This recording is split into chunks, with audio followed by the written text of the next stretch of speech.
Yeah, it is. Well, it's quite exciting times, and some people would argue that it's overbuilt at the time, but supply, demand always catches up with supply, and it's just a matter of time before that happens. I mean, we're still, the economy is still growing, and we're still pretty positive about the future, not only of Shanghai, but obviously for China, as our hotel company continues to grow in China.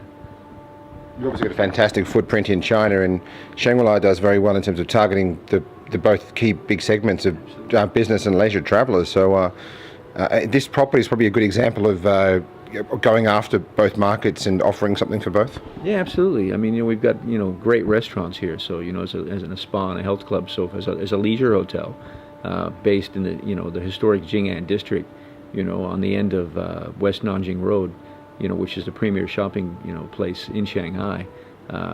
Pretty good to capture that. French concessions right next door. So, a great spot for leisure travelers to jump off, but also for business because, this is, downtown. So, for MICE business as well, great location. We've got huge, banquet facilities here with a 1,800 square meter ballroom. So, we're sort of poised to capture, all the different, segments of the market that we can.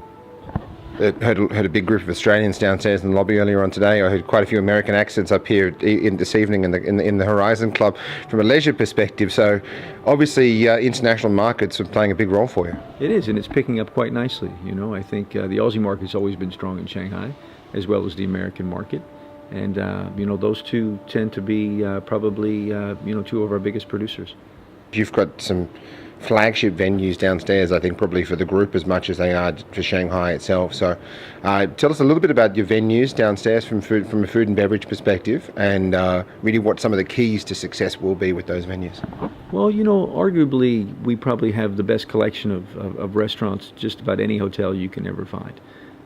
It starts with our Cafe Liang and Mezzanine, which is an integrated, sort of tick box, buffet where we take appetizers and desserts off the buffet, but we actually deliver the main courses to the table for you off of a menu selection. It's as much as you can eat.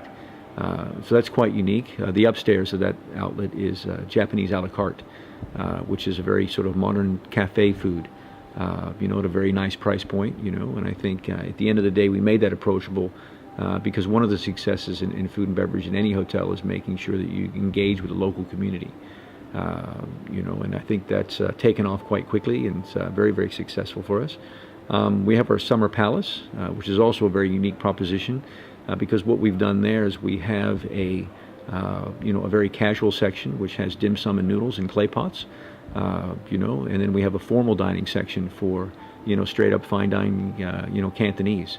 So again, it's sort of two outlets in one. And that's also taken off, with the locals, and that's really, really, it's a modern interpretation of a Chinese restaurant, which people really aren't used to. We have our Chop House and Bar, our 1515 West, sort of New York meets Shanghai, and for those that like their meat, we've got about 27 cuts of Aussie beef. We take that and we age it, for 45 days. And, again, probably the chefs have done a great job with the product there. The chef actually went down to Tassie and picked his own cows. And, we're pretty proud of the fact that, that in itself, shows the passion that they have, for food, our culinary team. And that's taken off like gangbusters. Lunch and dinner every day is booked out virtually for the last 2 weeks since we've opened up, and that's really going to be great. It's also our main bar of the hotel. We have a very large classic bar with classic cocktails, and we've got a head bartender down there that's doing a great job, making cocktails for in the old style, a little bit more, different than what you usually get, in a hotel. So, again, our food and beverage has, been successful, and again, the key to that success is making sure that the locals and enjoy it, and they're, I'd have to say, very discriminating, as far as what they like and what they don't like, and so far so good. Yeah.